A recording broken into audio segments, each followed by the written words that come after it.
Iran पर नए खतरे के बादल मंडरा रहे हैं। इजराइल कभी भी सीज फायर तोड़कर ईरान पर फिर से हवाई हमले कर सकता है और ईरान पर इस बार हमले का फाइनल ऑर्डर सीधे अमेरिका से आ सकता है। व्हाइट हाउस में कुछ ही देर में होने वाली एक मीटिंग को लेकर तेहरान में नेक्स्ट लेवल का तनाव है। सबसे पहले देखते हैं वो 3 प्रमुख किरदार जो इजराइल ईरान में महायुद्ध की नई फाइल को किसी भी क्षण खोल सकते हैं। पहले किरदार है इजराइल के पीएम बेंजामिन नेतन्याहू। वो इस समय अमेरिका में है और कुछ ही देर में वो अमेरिकी प्रेसिडेंट डोनाल्ड ट्रंप से मिलने वाले हैं। हालांकि उनका अमेरिका जाने का जो ये ट्रिप था थोड़ा डिले हुआ, कुछ घरेलू इंटरनल पॉलिटिक्स से ये कहा जा रहा था। दूसरे खुद डोनाल्ड ट्रंप वो नेतन्याहू से मिलकर ईरान पर हमले का राउंड 2 शुरू करने पर फैसला ले सकते हैं। और तीसरे हैं ईरान के supreme leader Ayatollah Ali Khamenei जो 22 दिनों बाद बंकर से बाहर निकले हैं और इजराइल अमेरिका दोनों को बर्बाद कर देने की खुली चुनौती दे रहे हैं। आज 7 जुलाई है और आज की तारीख इजराइल ईरान संघर्ष में ऐतिहासिक फैसले की तारीख साबित हो सकती है। यह तारीख इजराइल और ईरान के लिए ही नहीं बल्कि पूरे अरब वर्ल्ड के लिए निर्णायक साबित हो सकती है। आज यह तय हो जाएगा कि इजराइल ईरान में पूरी तरह से शांति आएगी या फिर टकराव का नया दौर शुरू होगा। वैसे नेतन्याहू और ट्रंप के तेवरों को देखकर शांति की गारंटी कम है और नए हवाई हमलों से तेहरान के गाजा वाले हालात होने की ज्यादा आशंका है। हम ऐसा क्यों कह रहे हैं, इसे आप ट्रंप और नेतन्याहू की कुछ घंटे बाद होने वाली मुलाकात से समझ सकते हैं। भारतीय समय के अनुसार सुबह 4 बजे नेतन्याहू व्हाइट हाउस में ट्रंप से मुलाकात करेंगे। ट्रंप नेतन्याहू को डिनर देंगे। इस दौरान ट्रंप और नेतन्याहू पश्चिमी एशिया के 7 बड़े मुद्दों पर बात कर सकते हैं। ध्यान से देखिए वो कौन से मुद्दे हैं। पहला, ईरान में तख्ता पलट। जंग के समय नेतन्याहू ने खमेनी के खात्मे की कसम खाई थी, लेकिन ऐसा हुआ नहीं। ऐसे में नेतन्याहू ट्रंप से खमेनी का तख्ता पलट कराने पर बात कर सकते हैं। दूसरा मुद्दा, ईरान का परमाणु कार्यक्रम। अमेरिकी बमबारी के बाद भी ईरान 400 किलो संवर्धित यूरेनियम बचा पाने में कामयाब रहा। वो किसी भी दिन इसी यूरेनियम से 10 परमाणु बम बना सकता है और ईरान का परमाणु कार्यक्रम पूरी तरह से ध्वस्त करने के लिए नेतन्याहू ट्रंप को मनाने की कोशिश करेंगे। तीसरा मुद्दा है B-2 बॉम्बर और बंकर बस्टर बॉम्ब्स। इजराइल को ये अमेरिकी हथियार देने पर ट्रंप आज फैसला ले सकते हैं। चौथा मुद्दा, ईरान के प्रॉक्सी संगठनों के इजराइल पर हमले। गाजा में हमास अब तक खत्म नहीं हुआ है। लेबनान से हिजबुल्लाह और यमन से हूती भी चैलेंज बना हुआ है। नेतन्याहू ट्रंप से इस विषय पर भी बात कर सकते हैं। पांचवा मुद्दा है गाजा में युद्ध विराम। मौजूदा प्रस्ताव के अनुसार 60 दिनों का तत्काल युद्ध विराम लागू किए जाने पर बात हो सकती है, लेकिन हमास ने बदले में स्थायी युद्ध विराम की गारंटी मांगी है। गाजा में मानवीय सहायता के वितरण का नियंत्रण भी संयुक्त राष्ट्र को देने की मांग की है। छठा मुद्दा है हमास की कैद से बंधकों की रिहाई। नेतन्याहू और ट्रंप में इस संवेदनशील मुद्दे पर भी बात हो सकती है। और सातवां मुद्दा है पश्चिम एशिया के बाकी देशों की भूमिका पर मंथन। ईरान से दोबारा जंग के हालात बने तो कौन सा देश किसका साथ दे सकता है। ट्रंप और नेतन्याहू इस पर भी बात कर सकते हैं। ट्रंप नेतन्याहू में होने वाली अहम बैठक से पहले दोनों देशों के बड़े नेताओं ने आक्रामक तेवर दिखाए हैं। ये तेवर ईरान और उसके सहयोगी गुटों का संकट बढ़ा सकते हैं।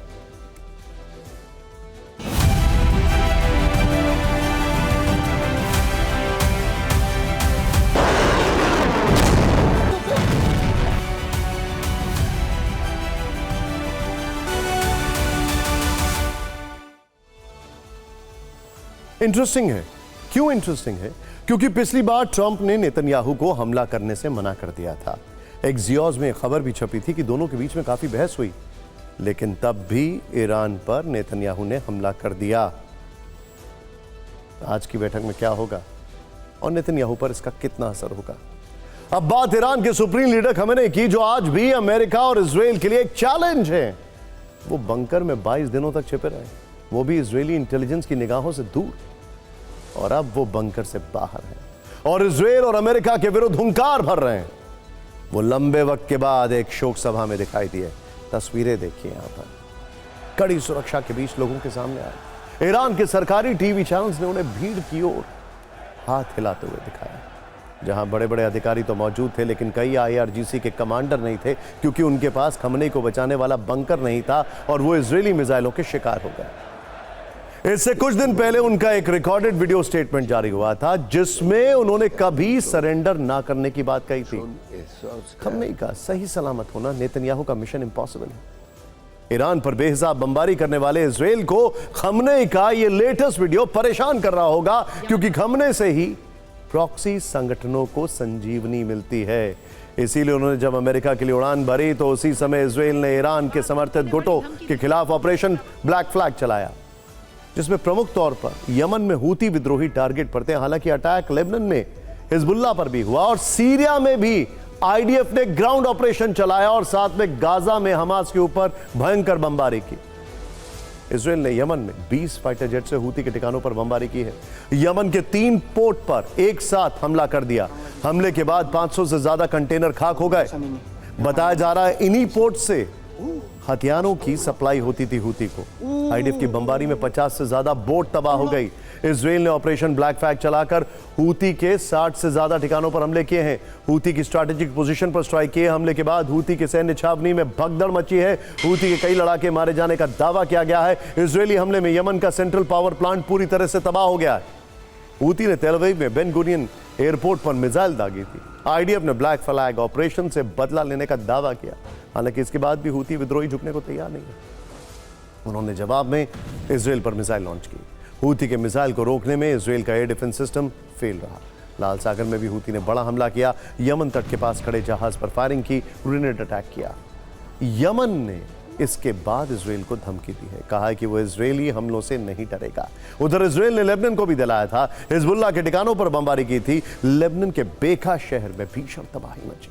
आईडीएफ हमले में हिजबुल्लाह के लॉन्च पैड तबाह करने का दावा किया गया है। हिजबुल्लाह के गढ़ में क्लस्टर बमों से हमला किया गया। दक्षिणी लेबनान के अल जरारिया बेस पर अटैक से अफरा तफरी मच गई। लेकिन इतना कुछ होने के बाद भी हिजबुल्लाह दहशत में नहीं दिखा।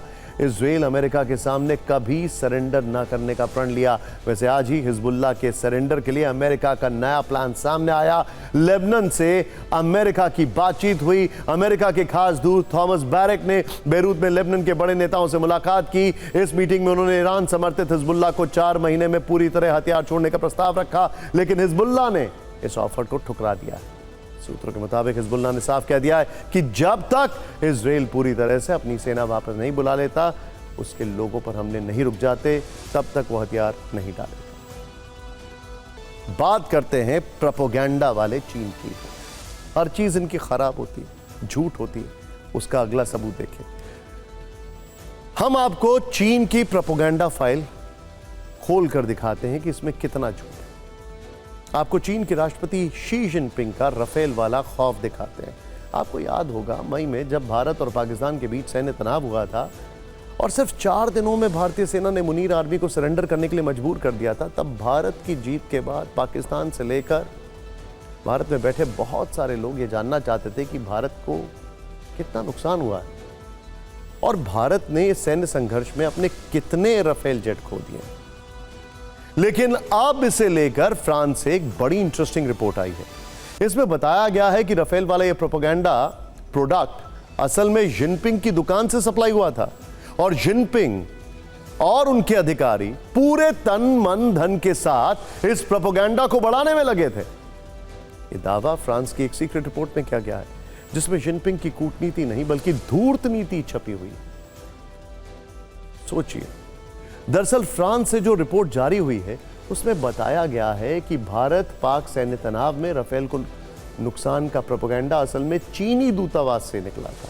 चीन ने प्रोपेगेंडा राफेल को बदनाम करने के लिए चलाया था। इन खबरों के जरिए चीन का मकसद था राफेल की बिक्री को नुकसान हो। इससे उन देशों को प्रभावित करने की कोशिश की गई जिन्होंने राफेल खरीदे और इसके लिए करीब 1000 सोशल मीडिया अकाउंट से चाइनीज प्रोपेगेंडा चलाया गया। अब इसके लिए चीन ने क्या तरीका अपनाया है, कैसे इस पूरे प्रोपेगेंडा की स्क्रिप्ट लिखी है, वो भी समझिए। फ्रांस का दावा है कि पाकिस्तान और उसके सहयोगी चीन ने राफेल की इमेज खराब करने के लिए सोशल मीडिया पर झूठी खबरें, हेर फेर की गई फुटेज, एआई जनरेटेड कंटेंट और वीडियो गेम के फुटेज का इस्तेमाल किया। हालांकि फ्रांस के इस दावे के बाद चीन के रक्षा मंत्रालय ने इन आरोपों को अफवाह करार देते हुए खारिज कर दिया है। चीन ने कहा है कि वो मिलिट्री एक्सपोर्ट में जिम्मेदार रवैया अपनाते हैं, लेकिन चीन की चालबाजियां असल में किसी से छिपी नहीं है। और ये माना जा रहा है कि पाकिस्तान के लिए चीन की ओर से इस तरह की साजिश की गई। इतना ही नहीं, एक फैक्ट ये भी आपको बताना चाहेंगे, उसी दरमियान चाइना ने अपने जे फाइटर जेट जो पाकिस्तान को दिए हैं उसको लेकर बड़ा चढ़ाकर चीजें बोली, और एक ब्रिटिश पब्लिकेशन में खबर छापी गई जिसके बाद उस पर्टिकुलर एयरक्राफ्ट का जो स्टॉक है वो चाइना में ऊपर गया। बाद में उस रिपोर्ट को हटा लिया गया, वो भी फेक थी ऐसा बताया जाता है, ऐसा कहा जाता है। अब हम आपको चीन द्वारा प्रायोजित राफेल वाले प्रोपेगेंडा की पूरी क्रोनोलॉजी दिखाते हैं जिससे ये मामला एकदम साफ हो जाएगा। ध्यान से देखिए और किसी भी अफवाह पर ध्यान मत दीजिए। देखिए, रिपोर्ट के अनुसार राफेल वाले प्रोपेगेंडा का कच्चा माल चीनी दूतावास से सप्लाई हुआ। राफेल वाली अफवाह की सप्लाई के लिए 1000 सोशल मीडिया अकाउंट बने। Imagine, 1000 social media account. Propaganda के कच्चे माल से सोशल मीडिया पर फेक नैरेटिव तैयार किया गया। Excuse me. चीन की फेक न्यूज के बाद पाकिस्तान ने भी 3 राफेल गिराने का दावा किया। सोचिए, इतना ही नहीं, चीन से निकला राफेल वाला यह प्रोपेगेंडा भारत में हाथों हाथ बिक गया। भारत में भी सवाल ट्रेंड करने लगा कि इस तनाव में भारत का कितना नुकसान हुआ और कितने राफेल गिरे। लेकिन अब राफेल गिराए जाने की खबर पर फ्रांस की रिपोर्ट में बड़ा दावा किया गया है कि चीन ने एजेंडा चलाया जिससे राफेल की बिक्री को नुकसान हो। माना जा रहा है कि भारत पाक के तनाव में चीन के डिफेंस सिस्टम की जिस तरह से फजीहत हुई है, उसके हथियारों की जैसी बदनामी हुई है, उससे बचने के लिए चीन ने यह प्रोपेगेंडा चलाया। इस पर एक्सपर्ट्स क्या कह रहे हैं, जरूर देखिए। ऑपरेशन सिंदूर में देखिए क्या हुआ। पाकिस्तान को कई तरीके से उसको मार खाना पड़ी। सबसे पहले जो उसके हथियार थे, जो उसका एयर डिफेंस सिस्टम था, वो कामयाब नहीं हुआ। और ये एयर डिफेंस सिस्टम किसका था? ये चीन का था। और दूसरा, जो पाकिस्तान टारगेट्स हिट करना चाहता था, खास करके J-10 एयरक्राफ्ट के साथ, जो चीन का एयरक्राफ्ट है, वो हिट नहीं कर सका। जब आप वर्ल्ड मार्केट की बात देखते हो तो जिस प्रकार से आप ये कह सकते हैं 4 दिनों में चीन के हथियार टेस्ट हो चुके थे, और उन 4 दिनों में वो टेस्ट होने के बाद लोगों ने समझा कि जिस प्रकार से इसकी बात की जाती है वो उस लेवल पर है ही नहीं। वर्ल्ड मार्केट में जो चाइनीज़ प्रोडक्ट्स का जो टेस्टिंग हो गई थी, तो लोग फिर उससे इम्प्रेस नहीं थे कि उन्होंने देखा कि ये चीन के हथियार जो है वो उतने कामयाब नहीं है।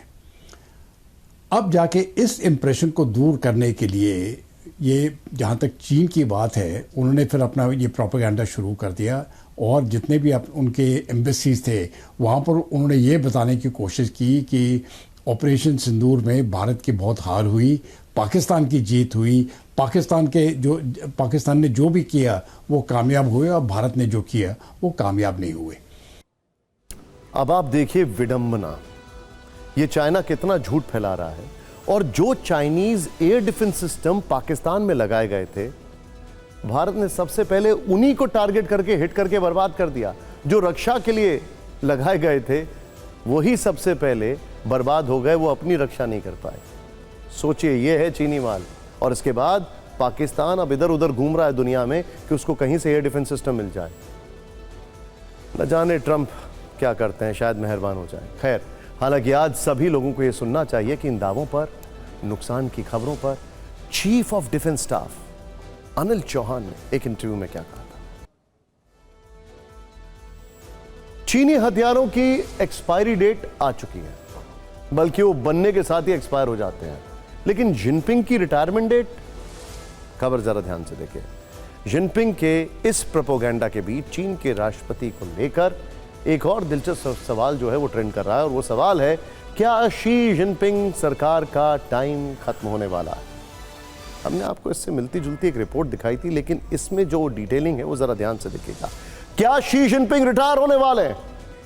बीते 13 सालों से चीन के सबसे ताकतवर नेता जिनपिंग अब अपनी पावर के आखिरी पड़ाव पर हैं। ये सवाल चीन के राष्ट्रपति शी की अध्यक्षता में हाल ही में हुई एक बैठक के बाद उठ रहे हैं, क्योंकि इस बैठक में जो तय हुआ है वो चीन में पहले कभी नहीं हुआ है। शी जिनपिंग अपने शासनकाल में पहली बार सत्तारूढ़ कम्युनिस्ट पार्टी के प्रमुख संगठनों को अधिकार सौंपने पर काम करते दिख रहे हैं। शी जिनपिंग अपनी शक्तियां चीन के दूसरे संगठनों को ट्रांसफर कर रहे हैं। 12 साल से अधिक वक्त तक सरकार में रहते हुए ऐसा चीन में पहली बार हो रहा है। यानी पोजीशन बार्गेन आउट हुई है। शी के इस कदम से अटकलें लगाई जा रही हैं कि वे व्यवस्थित सत्ता हस्तांतरण के लिए आधार तैयार कर रहे हैं या संभावित रिटायरमेंट की तैयारी के तहत अपनी भूमिका को कम कर रहे हैं। वैसे चीन में साल 2027 में कांग्रेस की बैठक होने वाली है जिसमें नए राष्ट्रपति का चुनाव किया जाता है, लेकिन 2018 में शी जिनपिंग ने देश के संविधान को बदल दिया था जिसमें कहा गया था कि एक शख्स 2 बार से ज्यादा राष्ट्रपति नहीं बन सकता है, जिसके बाद से ही लोगों ने मान लिया था कि जिनपिंग आजीवन राष्ट्रपति बने रहना चाहते हैं। लेकिन अब अचानक से चीन में इस तरह की हलचल देखने को मिल गई है कि जिनपिंग शायद रिटायर होने वाले हैं। और इसको लेकर एक और सवाल है कि क्या उनकी तबीयत खराब है, उसको लेकर भी बहुत सारी चीजें चीन में ट्रेंड कर रही हैं जो कि बाहर खुल के नहीं आती। हम आपको वो 3 संकेत भी बताते हैं जिसमें शी के रिटायरमेंट वाली थ्योरी है। इसमें पहला संकेत यह है कि जिनपिंग अपने काम का बोझ कम कर रहे हैं। दूसरा संकेत यह है कि जिनपिंग अब चीन के दूसरे नेताओं और संगठनों को शक्तियां सौंप रहे हैं। तीसरा संकेत यह है कि ब्राजील में जो ब्रिक्स शिखर सम्मेलन हुआ उसमें जिनपिंग हिस्सा नहीं लेने पहुंचे और यह पहली बार हुआ। इंटरेस्टिंगली पुतिन नहीं गए क्योंकि युद्ध चल रहा, जिनपिंग क्यों नहीं गए इसका जवाब किसी को नहीं मिलता है। इसीलिए सवाल तो बनता है कि सीपीसी संस्थापक माओ त्से तुंग के बाद सबसे शक्तिशाली नेता माने जाने वाले जिनपिंग की पावर का टाइम क्या अब ओवर होने वाला है।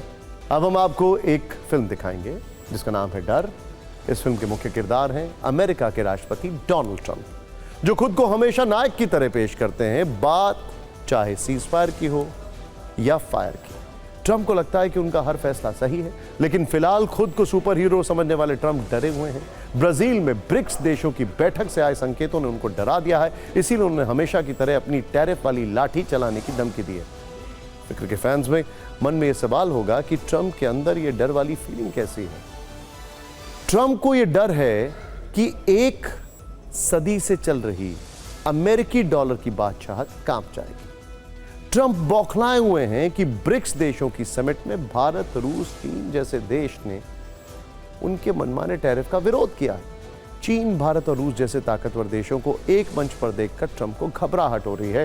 ट्रंप को लेकर चीन, रूस, भारत का गठबंधन अमेरिका के लिए चुनौती बन जाएगा। अगर ऐसा हुआ तो दुनिया में अमेरिकी प्रभाव के पंख टूट जाएंगे, दुनिया के तमाम देश अमेरिकी दबाव को किनारे लगा देंगे। अगर ऐसा हुआ तो अमेरिका की सुपर पावर वाली फीलिंग चली जाएगी। इसी हड़बड़ाहट में अब वो दुनिया के तमाम देशों को डराने की कोशिश कर रहे हैं। ट्रंप की ये पुरानी आदत है, धमकी को उन्होंने अपनी डिप्लोमेसी का एक टूल बना लिया है।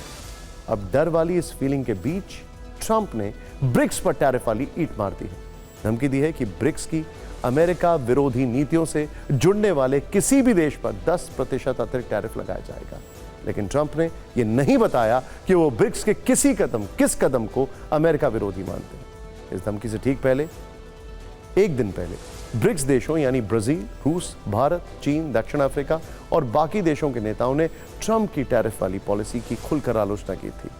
उनकी इस धमकी को उसी का बदला माना जा रहा है। अब से कुछ देर पहले वो टैरिफ चार्ट जारी करने वाले हैं।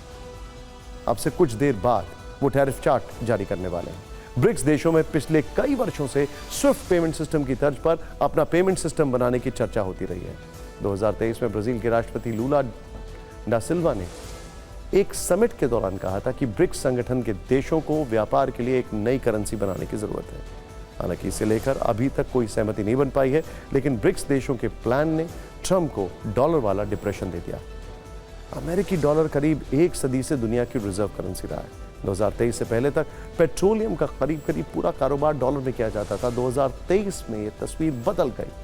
अब तेल व्यापार का करीब 20% लेन देन डॉलर के अलावा दूसरी मुद्राओं में होता है। ट्रंप को डर है अगर ऐसा ही चलता रहा तो डॉलर की हुकूमत खत्म हो जाएगी, इसलिए ट्रंप टेंशन में, धमकी दे रहे हैं। लेकिन ब्रिक्स के देशों ने उनकी धमकी का जवाब देना शुरू कर दिया। पहला जवाब चीन से आया।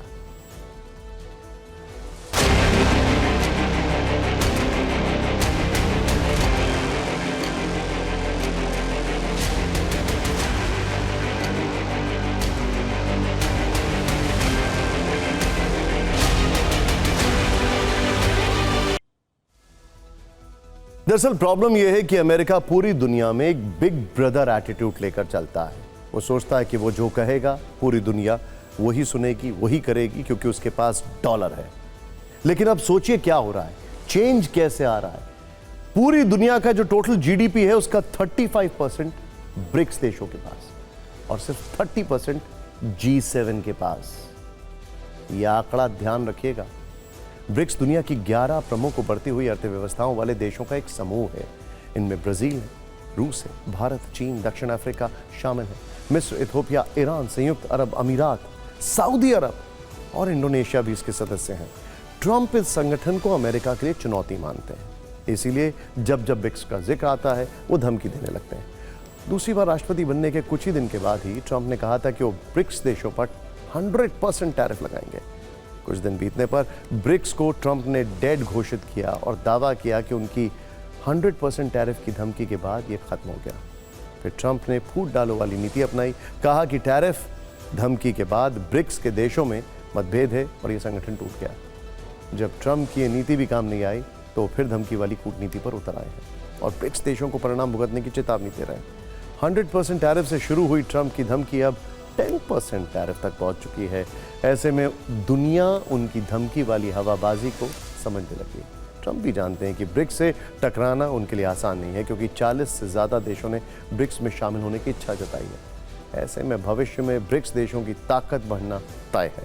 वैसे भी ब्रिक्स में शामिल देशों की आबादी करीब 390 करोड़ है, जो दुनिया की कुल आबादी का आधे से ज़्यादा हिस्सा है। ब्रिक्स के देशों का कुल क्षेत्रफल दुनिया के 30%। ब्रिक्स देशों की जीडीपी $15 ट्रिलियन है, जो दुनिया की कुल जीडीपी का 23%, बल्कि ये डिबेटेबल है, इसको करीब 35% भी कहते हैं। ब्रिक्स देशों की यही ताकत ट्रंप को डरा रही है।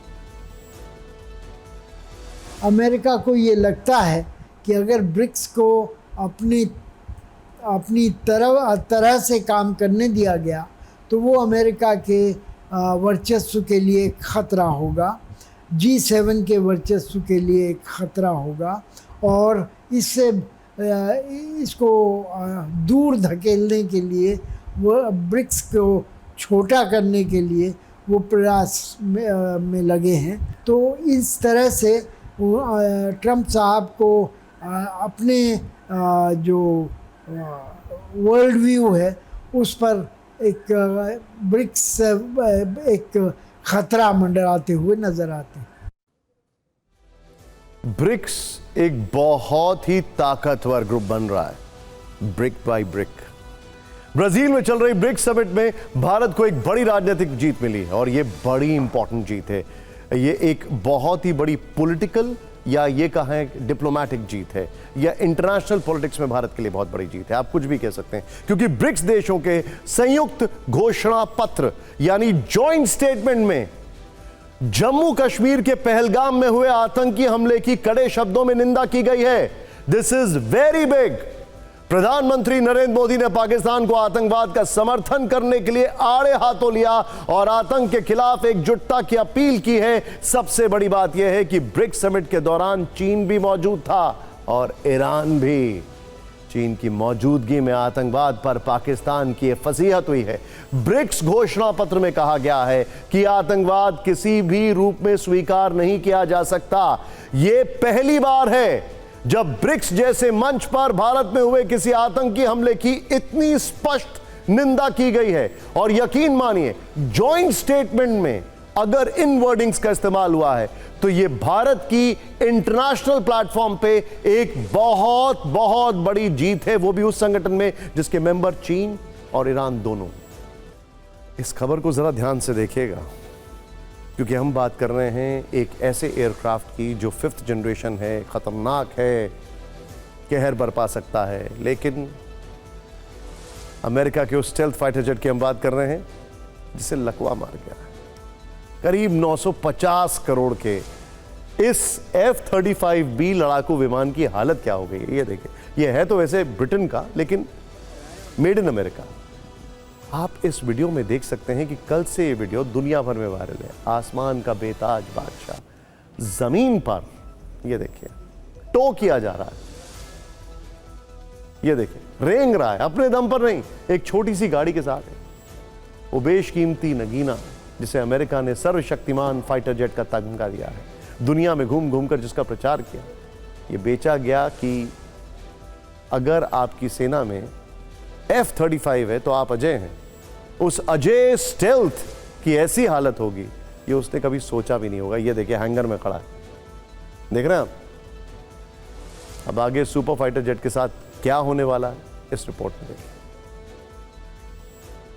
तिरुवनंतपुरम एयरपोर्ट पर अपने शक्तिशाली फाइटर जेट F-35B की ये तस्वीर देखकर अमेरिका को बहुत पीड़ा हो रही होगी। ये तस्वीर देखकर आप भी समझ सकते हैं कि पेंटागन के इतिहास का सबसे महंगा 5वीं पीढ़ी का ये लड़ाकू विमान केरल में फिलहाल कबाड़ बन चुका है। अमेरिका को जिस स्टेल्थ जेट पर इतना गुमान था उसे एक छोटी सी गाड़ी से खींचना पड़ गया। गाड़ी आगे आगे और बेजान F-35B पीछे पीछे। 14 जून से ये जेट रनवे पर खड़ा था। मरम्मत की तमाम कोशिश बेकार गई तो अंत में यह तय हुआ कि इसे रनवे से हटाकर हैंगर में पहुंचाया जाए। 6 जुलाई यानी आपात लैंडिंग के 22 दिन बाद इसे रनवे से हटाकर कुछ इस तरह हैंगर में पहुंचाया गया। इस दौरान विमान के आगे और पीछे सिक्योरिटी की गाड़ियां भी चल रही थी। बिल्कुल किसी वीआईपी की तरह F-35B को ससम्मान हैंगर में लाया गया। वो फाइटर जेट जो आवाज की गति से 1.6 गुना तेज उड़ता है, वो जेट जिसकी टॉप स्पीड लगभग 2000 किलोमीटर प्रति घंटा है, जो रडार की पकड़ में नहीं आता, उसे गाड़ी से बांधकर सेफ हाउस तक घसीटना पड़ गया। केरल में खड़ा made in America F-35B Britain के prince of Wales carrier strike group का हिस्सा है। खराब मौसम और कम फ्यूल की वजह से 14 जून को तिरुवनंतपुरम एयरपोर्ट पर इसकी इमरजेंसी लैंडिंग करानी पड़ी थी। तब से ये वहीं खड़ा है। इस लड़ाकू विमान को ठीक करने के लिए ब्रिटिश रॉयल एयरफोर्स के टेक्निकल एक्सपर्ट की एक स्पेशल टीम भेजी गई है। ब्रिटिश वायुसेना के A400M एटलस एयरक्राफ्ट से इन्हें तिरुवनंतपुरम में छोड़ा गया। फिलहाल हैंगर में मौजूद F-35B की मरम्मत का काम चल रहा है। जेट में आई खराबी को जल्द दूर करने की कोशिश है, जिसमें भारत भी सहयोग कर रहा है। यूके के रक्षा विभाग ने मदद के लिए भारत का आभार जताया है।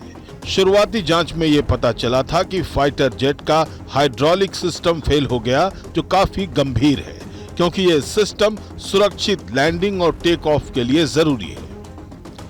इससे पहले भी रॉयल नेवी टीम के 3 इंजीनियरों ने बेजान पड़े F-35B में जान डालने की भरपूर कोशिश की थी, लेकिन वो नाकाम रहे। अब नई और भारी भरकम टीम भेजी गई है। पिछले हफ्ते ये खबर आई थी कि अगर विमान ठीक नहीं हुआ तो इसके पुर्जे खोलकर ग्लोब मास्टर के जरिए सुरक्षित ब्रिटेन ले जाया जा सकता है। खैर, आगे क्या होगा ये जल्द पता चल जाएगा, लेकिन अमेरिका जिस फाइटर जेट को अब तक युद्ध में गेम चेंजर बताता रहा, जिसके दम पर वो खुद को आसमान का बादशाह कहता है, वो फाइटर जेट आज अमेरिका की बेइज्जती की सबसे बड़ी वजह बन चुका है। Bureau report TV9 Bharatvarsh. अब वो खबर जिसे सुनकर आपको थोड़ी नहीं बहुत हैरानी होगी और बहुत झटका लगेगा। यह खबर इंग्लैंड की उस मशहूर और प्रतिष्ठित ऑक्सफोर्ड यूनिवर्सिटी की है, जहां पढ़ना किसी छात्र का सपना होता है। वहां पढ़ाई करने का मतलब उज्जवल भविष्य की गारंटी। लेकिन इसी ऑक्सफोर्ड यूनिवर्सिटी के एक स्कॉलर को डिलीवरी बॉय बनना पड़ा। मैं रिपीट कर रहा हूं लाइन। इसी ऑक्सफोर्ड यूनिवर्सिटी के एक स्कॉलर को डिलीवरी बॉय बनना पड़ गया। हाल ही में सिंगापुर से मामला सामने आया, जहां नौकरी ना मिलने पर ऑक्सफोर्ड यूनिवर्सिटी से ग्रेजुएट छात्र डिंग युआन झाओ अब डिलीवरी बॉय का काम कर रहा है। डिंग युआन झाओ चीन का रहने वाला है। डिंग का बायोडाटा कितना मजबूत है इसे आप ऐसे समझिए कि उसने ऑक्सफोर्ड के अलावा पेकिंग विश्वविद्यालय से ऊर्जा इंजीनियरिंग में मास्टर्स डिग्री और सिंगापुर के नैनयांग टेक्नोलॉजिकल यूनिवर्सिटी से जीव विज्ञान में डॉक्टरेट की डिग्री हासिल की है। ऑक्सफोर्ड यूनिवर्सिटी से ग्रेजुएट डिंग ने कई कंपनियों में अपना बायोडेटा भेजा। 1-2 नहीं बल्कि 10 इंटरव्यू दिए, लेकिन प्रतिष्ठित यूनिवर्सिटी और शानदार योग्यता के बावजूद एक अच्छी नौकरी नहीं मिली। अंत में मजबूर होकर सिंगापुर में एक फूड डिलीवरी स्टाफ के रूप में रजिस्ट्रेशन कराया।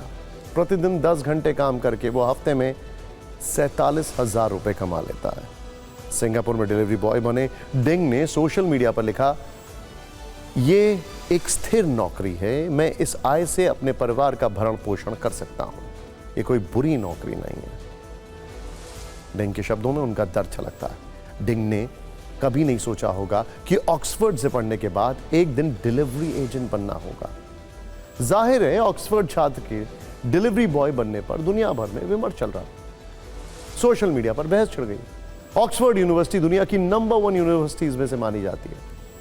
ऑक्सफोर्ड यूनिवर्सिटी में पढ़ने के लिए मोटी रकम लगती है। यहां अलग अलग विषयों के लिए सालाना फीस 40 लाख से लेकर 70 लाख तक है। इसके अलावा रहने का खर्च अलग है, जो एक साल का करीब 15 लाख से लेकर 18 लाख तक होता है। ऑक्सफोर्ड यूनिवर्सिटी का औसत प्लेसमेंट 87% है।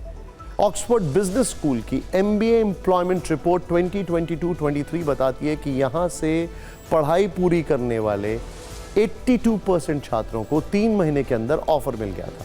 इनका सालाना औसत वेतन 91,000 पाउंड्स, बल्कि उससे थोड़ा ज्यादा, यानी भारतीय रुपए में 1 करोड़ से थोड़ा ज्यादा था। ये वो छात्र थे जिन्होंने यहां से MBA का कोर्स किया था।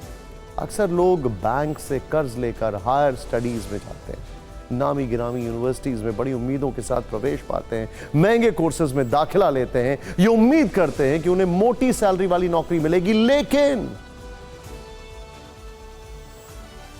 आज के समय में यह कहना मुश्किल है। ऑक्सफोर्ड से पास आउट डिंग का उदाहरण यह बताता है कि हाई प्रोफाइल पढ़ाई हो या फिर प्रतिष्ठित यूनिवर्सिटी, ये आपको अच्छी पढ़ाई की गारंटी तो शायद दे सकते हैं, लेकिन जॉब की गारंटी में कुछ नहीं कहा जा सकता है। खैर, अगली खबर न्यायपालिका से जुड़ी है, जिसमें विवाद CGI के सरकारी बंगले को लेकर है। दिल्ली के पॉश इलाके में मौजूद इस बंगले का मामला केंद्र सरकार तक पहुंच गया है। आरोप है कि समय सीमा बीत जाने के बावजूद सुप्रीम कोर्ट के पूर्व चीफ जस्टिस DY चंद्रचूड़ वो बंगला खाली नहीं कर रहे हैं जो उन्हें CGI के तौर पर मिला था। इस मुद्दे पर जस्टिस चंद्रचूड़ की सफाई भी आ चुकी है। पहले समझते हैं कि यह पूरा मामला क्या है। 1 जुलाई को सुप्रीम कोर्ट प्रशासन ने केंद्र सरकार के आवास और शहरी कार्य मंत्रालय को चिट्ठी लिखी। पत्र में पूर्व CGI जस्टिस चंद्रचूड़ से भारत के CGI का आधिकारिक सरकारी आवास खाली कराने का अनुरोध किया गया था। दिल्ली में कृष्ण मेनन मार्ग पर बंगला नंबर 5, आपको याद होगा आसपास ही वाजपेयी जी रहा करते थे। सुप्रीम कोर्ट के मुख्य न्यायाधीश का आधिकारिक निवास है। बंगला नंबर 5 कृष्ण मेनन मार्ग। आरोप है कि जस्टिस चंद्रचूड़ तय वक्त से ज्यादा समय वहां पर रह रहे हैं। सुप्रीम कोर्ट प्रशासन चाहता है कि यह बंगला सुप्रीम कोर्ट की हाउसिंग पूल में वापस आए ताकि इसे वर्तमान या भविष्य के CGI को आवंटित किया जा सके। सर्वोच्च न्यायालय न्यायाधीश संशोधन नियम 2022 के नियम 3B के तहत भारत के रिटायर्ड CGI रिटायरमेंट के बाद अधिकतम 6 महीने तक टाइप 7 बंगला रख सकते हैं। पत्र में यह बताया गया है कि 6 महीने की अवधि भी 10 मई 2025 को खत्म हो चुकी है। यही नहीं, जस्टिस चंद्रचूड़ को आवास दिए जाने की विशेष अनुमति भी 31 मई 2025 को समाप्त हो गई थी। इसके बावजूद उन्होंने बंगला खाली नहीं किया। न्यायमूर्ति चंद्रचूड़ नवंबर 2022 से नवंबर 2024 के बीच CGI रहे। पद छोड़ने के लगभग 8 महीने बाद भी वो CGI के आधिकारिक आवास में रह रहे। पिछले साल 18 दिसंबर को जस्टिस चंद्रचूड़ ने तत्कालीन CGI संजीव खन्ना को पत्र लिखकर अनुरोध किया था कि उन्हें 30 अप्रैल 2025 तक 5 कृष्ण मेनन मार्ग के आवास में रहने की अनुमति दी जाए। उन्होंने कहा था कि हालांकि उन्हें तुगलक रोड पर बंगला नंबर 14 आवंटित किया गया है, लेकिन नए आवास पर नवीनीकरण का काम हो रहा है। तत्कालीन CGI जस्टिस खन्ना ने इसे अपनी मंजूरी दे दी थी। इसके बाद न्यायमूर्ति चंद्रचूड़ ने तत्कालीन CGI जस्टिस खन्ना से 31 मई 2025 तक उसी आवास में रहने का मौखिक अनुरोध किया, जिसे तब जस्टिस संजीव खन्ना ने इस शर्त के साथ मंजूरी दे दी थी कि आगे कोई विस्तार नहीं किया जाए। उच्चतम न्यायालय प्रशासन के 1 जुलाई के पत्र में समय सीमा और कानूनी प्रक्रिया के उल्लंघन की ओर इशारा किया गया है। यह कहा गया है कि कृष्ण मेनन मार्ग स्थित आवास को विशेष परिस्थितियों के कारण अनुमति दी गई थी। याचिका में केंद्र से अनुरोध किया गया है कि बिना किसी देरी के CGI के आधिकारिक बंगले को अपने कब्जे में लें और इसकी सूचना सुप्रीम कोर्ट को दें। CGI के आधिकारिक आवास को पूर्व CGI से खाली कराने के लिए सरकार को पत्र लिखा जाना एक अलग तरह का मामला। ये मामला सुर्खियों में आया तो जस्टिस DY चंद्रचूड़ के दफ्तर के तरफ से सफाई जारी की गई। जस्टिस डीवाई चंद्रचूड़ ने कहा है कि दिल्ली में कृष्ण मेनन मार्ग का बंगला खाली करने में उनकी ओर से कोई देरी नहीं हुई है। हमने अपना सामान पैक कर लिया है, हमारा फर्नीचर भी पैक हो गया है। उन्होंने ये भी कहा है कि वो और उनके परिवार के सदस्य अगले 2 हफ्ते में सीजीआई का आधिकारिक बंगला खाली कर देंगे। पूर्व सीजीआई चंद्रचूड़ ने कहा है कि उन्हें अपनी 2 बेटियों की मेडिकल कंडीशन की वजह से 5 कृष्ण मेनन मार्ग वाले बंगले में रुकना पड़ा। सूत्रों ने बताया कि जस्टिस चंद्रचूड़ को जो वैकल्पिक आवास दिया गया वो जर्जर स्थिति में था, उसमें बड़े स्तर पर मरम्मत कार्य की जरूरत थी और वो व्हील चेयर के अनुकूल भी नहीं था। जस्टिस चंद्रचूड़ अब 3 मूर्ति मार्ग स्थित सरकार द्वारा आवंटित घर में रहेंगे। फिक्र की अगली फाइल राष्ट्रीय स्वयंसेवक संघ से जुड़ी है, जिसके प्रांत प्रचारकों की बैठक आज दिल्ली में खत्म हो गई। 3 दिनों तक चली इस बैठक में संघ और उसके सहयोगी संगठनों से जुड़े 233 लोग शामिल हुए और कई महत्वपूर्ण मुद्दों पर चर्चा भी हुई। आज इस बैठक पर संघ की तरफ से एक प्रेस कॉन्फ्रेंस आयोजित की गई, जिसमें आरएसएस के अखिल भारतीय प्रचार प्रमुख सुनील आंबेकर ने 3 महत्वपूर्ण बातें बताई हैं। उन्होंने कहा कि मणिपुर में शांति की शुरुआत हो चुकी है और धीरे धीरे यहाँ की स्थिति और सुधरेगी। भाषा विवाद पर संघ ने कहा कि हमेशा से मानना रहा है कि भारत की सभी भाषाएं राष्ट्रीय भाषाएं हैं। सभी लोग पहले से अपनी भाषा में शिक्षा लेते हैं। अवैध बांग्लादेशी घुसपैठ के मुद्दे पर संघ ने कहा कि उसके कार्यकर्ता इस पर काम कर रहे हैं, जिससे इसका समाधान हो पाए।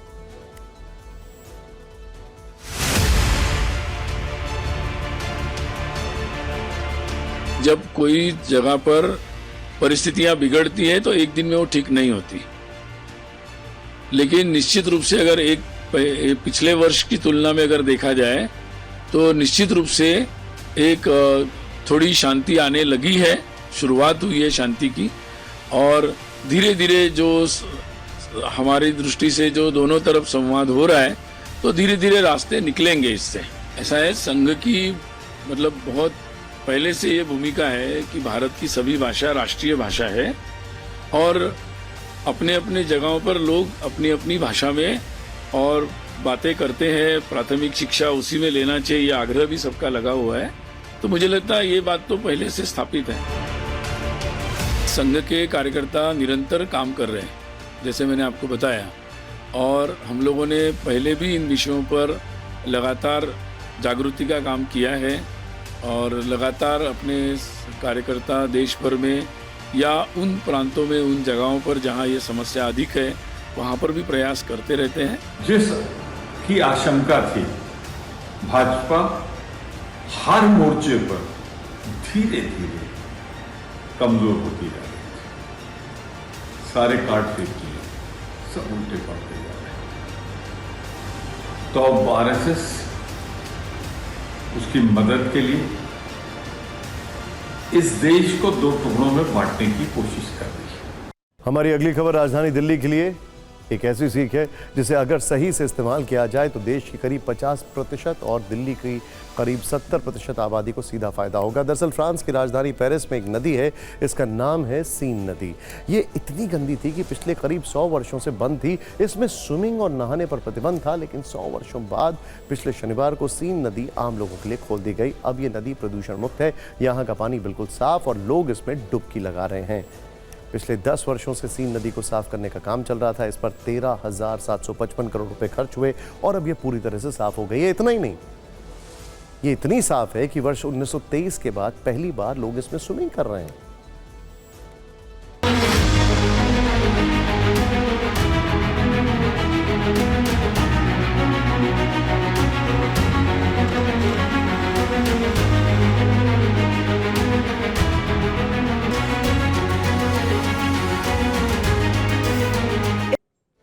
पेरिस की सीन नदी की सफाई भारत की 2 बड़ी नदियों के लिए संदेश है। ये नदियां हैं गंगा और यमुना।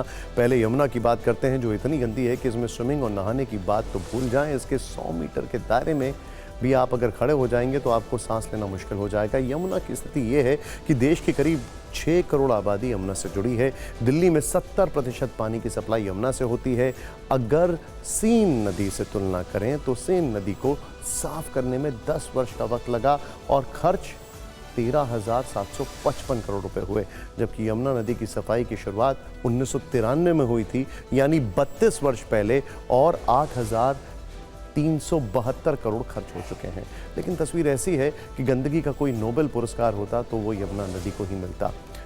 यही स्थिति गंगा नदी की भी है। एक रिपोर्ट के मुताबिक देश की करीब 47% आबादी गंगा नदी से जुड़ी हुई है, यानी उसे गंगा नदी का सपोर्ट मिलता है। गंगा को साफ करने की शुरुआत 1985 में हुई और अब 40 वर्षों के बाद भी इस पर अलग अलग सरकारों ने करीब 40,000 करोड़ रुपए खर्च कर दिए हैं, लेकिन ये अब भी बहुत गंदी है।